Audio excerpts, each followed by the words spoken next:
जीवन में कुछ भी बुरा नहीं। अगर कांटे भी हैं तो फूल की रक्षा के लिए तत्पर है।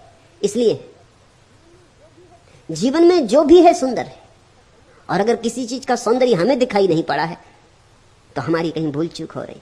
परमात्मा असुंदर बना कैसे सकता है? परमात्मा ही प्रकट हुआ है सारे रूपों में। काम में भी राम ही छिपा है। इतना साहस बहुत कम लोग जुटा पाते, इतनी दृष्टि भी नहीं होती। इसलिए तरु, तंत्र, वाममार्ग, अघोर पंथ, नाथ पंथ जैसे नामों से लोग डरने लगे। इसलिए क्योंकि ये तुम्हारी व्यवस्थित रूढ़ी को छिन्न भिन्न कर देते। ये प्यारे नाम गालियां बन गए। किसी को वाममार्गी लोग कह देते हैं, बस खत्म हो गया मामला। फला आदमी वाममार्गी, मतलब तुमने उसका खंडन कर दिया। अब और खंडन करने की जरूरत नहीं। अब वो क्या कहता है, क्यों कहता है, इस तर्क और विस्तार में जाने का प्रयोजन नहीं। वाममार्ग का लेबल लगा दिया, वो आदमी खत्म हो गए। अघोर पंथ, अघोर जैसा प्यारा शब्द गाली बन गया। किसी को अघोरी कहते वो लड़ने को तैयार हो जाता। लोग अघोरी कहते ही किसी को तभी जब उनको गाली देनी होती। अघोर शब्द का अर्थ समझते हो? अघोर का अर्थ होता है सरल। किसी को घोरी कहो तो गाली हो सकती। घोर का अर्थ होता है जटिल। कहते ना घोर घमासान, खूब भयंकर युद्ध हुआ तो उसको कहते हैं घोर घमासान। जटिल, उलझा हुआ तो घोर। अघोर का अर्थ होता है सरल, बच्चे जैसा निर्दोष। लेकिन लोग अघोरी गाली देना चाहते तब कहते हैं। लोग कहते हैं मोरारजी देसाई अघोरी, क्योंकि जीवन जल पीते। अघोरी उनका मतलब यह है कि गाली दे रहे हैं वो।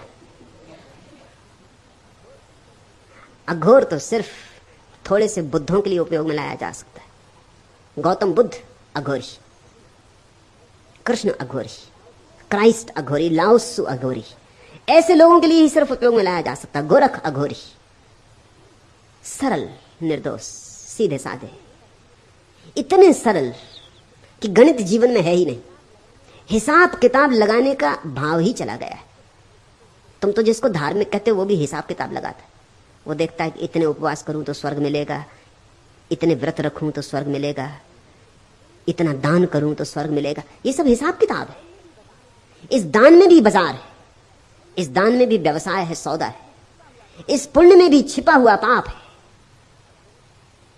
अघोरी का अर्थ होता है सरल सीधा, जिसके जीवन से हिसाब किताब समाप्ति हो गया, जो बच्चों की भांति जीता है।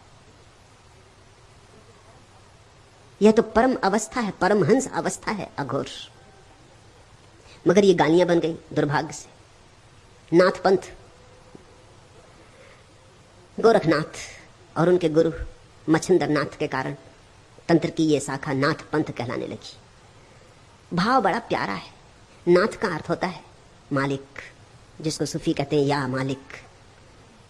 सब उसका है, मालिक का है। हम भी मालिक के, संसार भी उसका, सब उसका। जैसी उसकी मर्जी वैसे जिएंगे, जैसा जिलाएगा वैसे जिएंगे।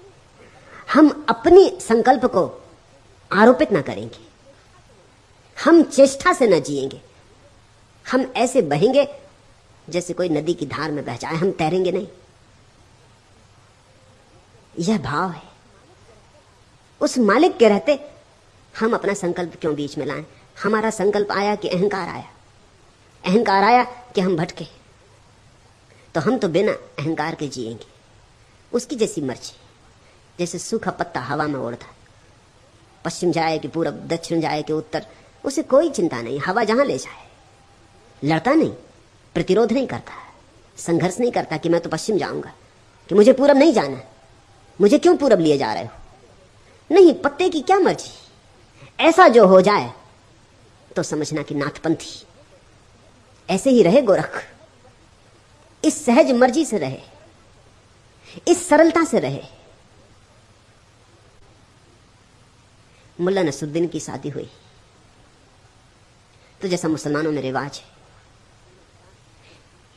सुहागरात पत्नी ने मुल्ला के सामने अपना घूंघट उठाया, बुर्का उठाया। मुल्ला ने पहले दफे पत्नी देखी, पहले तो देखी नहीं थी, एकदम निराश होकर रह गया। इससे ज्यादा बदशक्ल स्त्री उसने जीवन में देखी नहीं थी। रिवाज के अनुसार पत्नी ने पूछा कि मैं किस किस के सामने बुर्का उघाड़ सकती हूं? तो मुल्ला ने कहा तू किसी के सामने उघाड़, बस मेरे सामने मत उघाड़। दुनिया भर के सामने उघाड़, तुझे जिसके सामने उघाड़ना हो उघाड़, मेरे सामने भर मत उघाड़ना। अब ये बुर्का पड़ा ही रहे तो अच्छा। ये जो कुरूपता है, इससे घबराहट पैदा होती। तुम अपने पर बुर्का डाले हो, तुम उघाड़ते नहीं। जो भी तुम्हारे बुर्के उघाड़ देता है, तुम्हारी गंदगी दिखा देता है, उससे ही तुम नाराज हो जाते हो। जो भी तुम्हारे भीतर का कूड़ा करकट दिखा देता है, उससे ही तुम नाराज हो जाते हो। और सदगुरु को दिखाना ही होगा तुम्हारे भीतर का कूड़ा करकट, क्योंकि देखोगे नहीं तो उससे मुक्त कैसे होगे। तुम्हारे भीतर की व्यर्थता जो तुम संग्रहित करके बैठे हो, जिसकी छाती पे सवार हो, अगर उससे तुम्हारा छुटकारा ना होगा तो तुम उसी में डूबोगे, उसी में डूबोगे। वही तुम्हें डुबाने का कारण हो जाएगी। तुमने छाती पे पत्थर बांध रखे, उन पत्थरों को हटाना ही होगा। हालांकि तुम सोचते हो वो पारस पत्थर है, वही तुम्हें डुबा रहे हैं। जब भी सत्य की नवीन उद्घोषणा होती है तो असत्य ने जो इतने जाल फैला रखे, सब तरफ बेचैनी की लहर हो जाती। सत्य की गर्दन काट दो, सत्य को जहर पिला दो, सत्य की वाणी बंद कर दो, इसकी सब तरह की चेष्टाएं शुरू हो जाती। और इसमें नाराज होने की कोई बात नहीं, यह बिल्कुल स्वाभाविक है। करुणा की ही बात है, दया की ही बात है। बुद्ध ने अपने शिष्यों को कहा था कि तुम जिन लोगों को समझाने जाओगे वही तुम्हें मारेंगे। तुम अनुकंपा से सत्य देने जाओगे, वही तुम पर पत्थर फेंकेंगे।